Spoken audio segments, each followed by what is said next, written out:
Hey guys, I just wanted to do a quick recap video about my last year posting music onto Audiojungle. It's actually been a little bit more than a year now since I put my first track up there.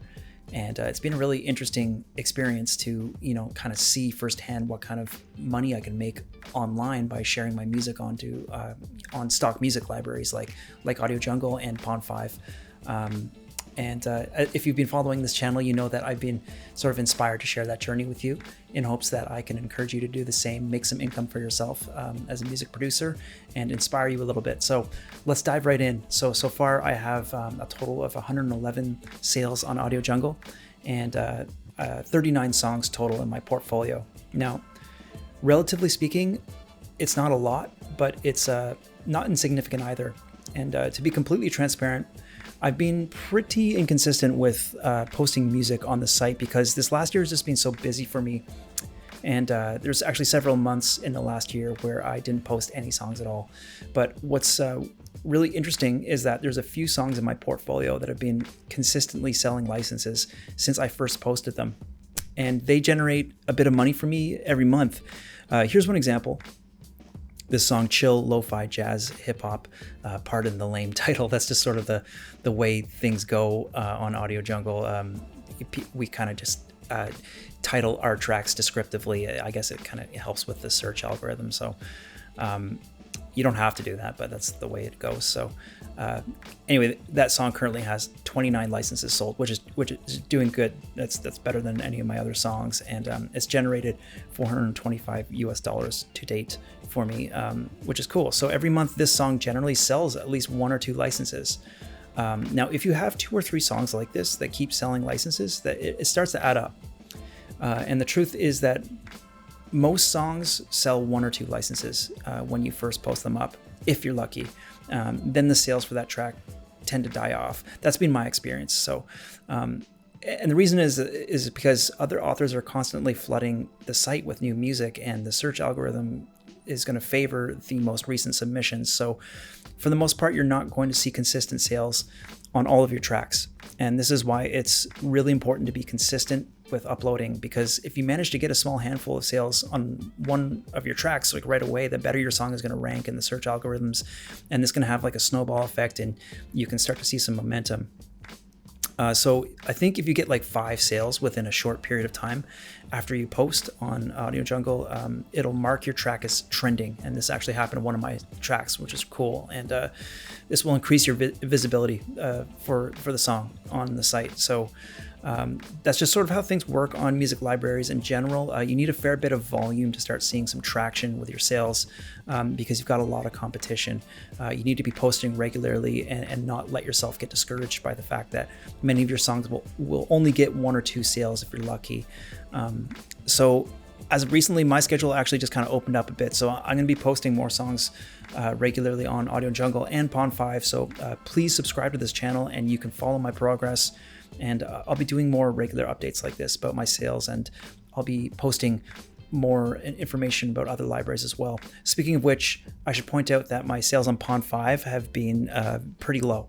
I've only ever made a small handful of sales on Pond5, but I've been much less engaged with Pond5 in general. So again, it comes back to consistency, right? You need to get away from the mindset of expecting to see instant results, and you need to just keep adding material regularly. That's the name of the game.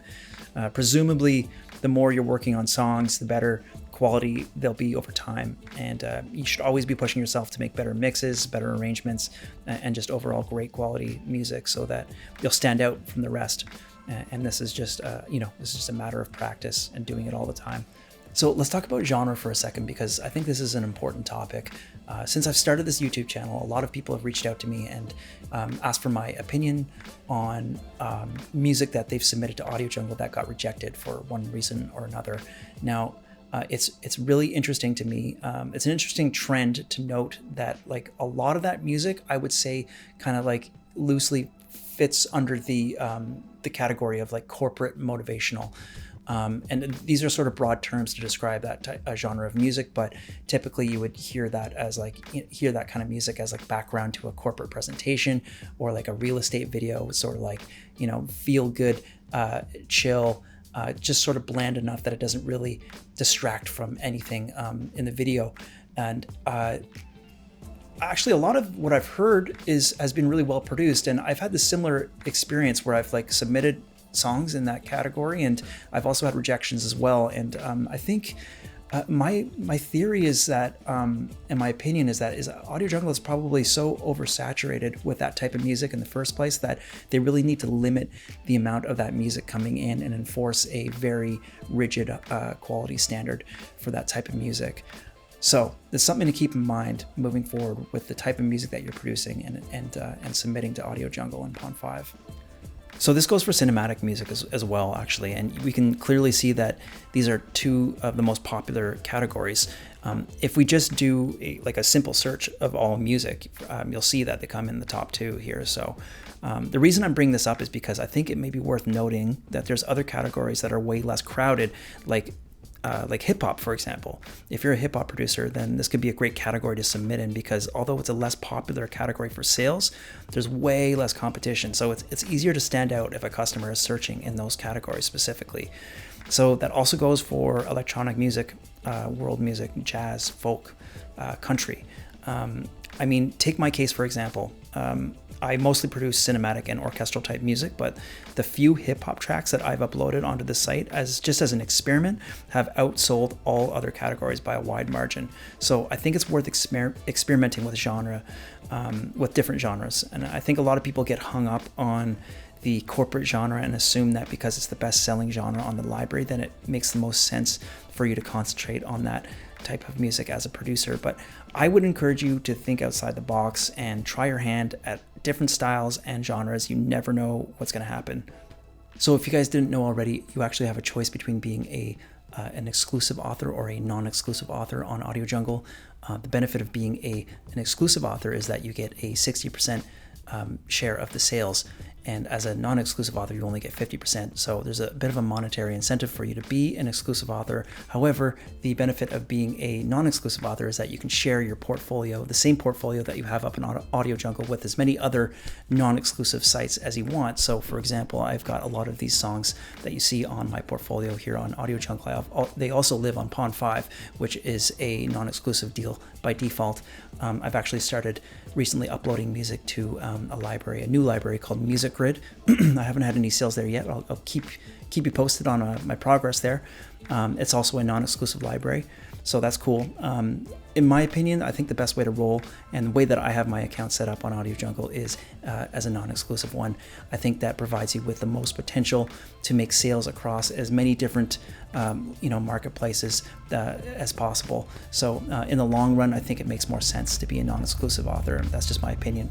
So Audiojungle is the only library that I've had any real concrete success with so far, but I will definitely keep you posted on other libraries that I start working with, and I'll be more regular about posting my progress with Pond5 as well as anywhere else that I'm selling my music. So go check out my other videos on this channel. If you're into music production, I got lots of great music production videos. If you're into writing cinematic trailer music, for example, I've got a great free sample pack which you can download. I'll put the link for that in the description below. Go get your hands on that. Keep hustling, keep working hard, keep putting that music out there, and you will see results in good time, I assure you. If you have any questions at all, please don't hesitate to throw them down in the comments. I will get back to you as soon as possible. Thanks so much for listening, guys. I'll see you again soon.